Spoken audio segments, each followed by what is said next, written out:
Breakout trade of the 2026 crypto rally isn't Bitcoin or Ether, it is XRP. Now, the token tied to Ripple is up more than 20% over the past week, pushing past Binance's BNB coin to become the third largest cryptocurrency by market value. And even with the broader crypto complex pulling back today, XRP has been the quiet outperformer for months now.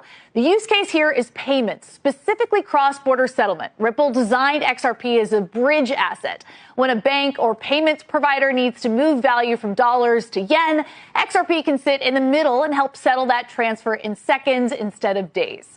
Now, it's aimed at financial institutions and payment rails, which is a very different pitch from Bitcoin's digital gold narrative. And unlike stablecoins, which are basically tokenized dollars, XRP is trying to be the exchange layer that moves value between currencies. So money's moving into XRP for three big reasons. First, the regulatory overhang has finally cleared. Ripple has fully wrapped up its SEC fight as of August. Second, it's a less crowded trade than Bitcoin or Ether. And third, the flows have held up. Even during the Q4 dip, investors kept adding to XRP-focused funds, while Bitcoin ETF flows fell with the price. How do you think the declines in Bitcoin and Ethereum fit into this? And specifically, these are two coins that have been wrapped up in digital asset treasury companies.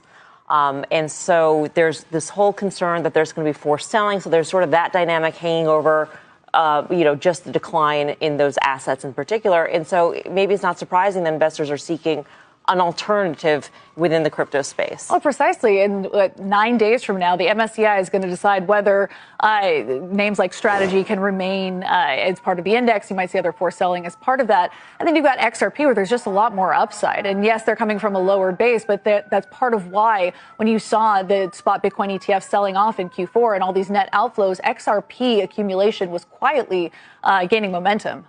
I like the narrative on XRP, but I'm questioning the timing. Like, to have banks doing cross-border payments and settlements with the blockchain, to me, still feels like quite a ways away. I mean, right now, there's a lot of talks at the Bank for International Settlements and in other multinational institutions about how do we have interoperability? How do we make this work? They haven't even figured out what the rails look like, what the rules of the road look like. Europe and the U.S. don't agree. God knows what China wants to do.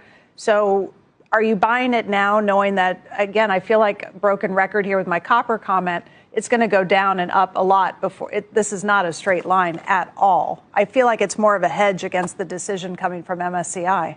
I think that's part of it, certainly. They want to be the SWIFT of, the international banking system. But at the same time, we're waiting for, to your point, rules of the road. And so the crypto market infrastructure bill, which we've been talking about for a full year now, is still in the markup stage in the Senate.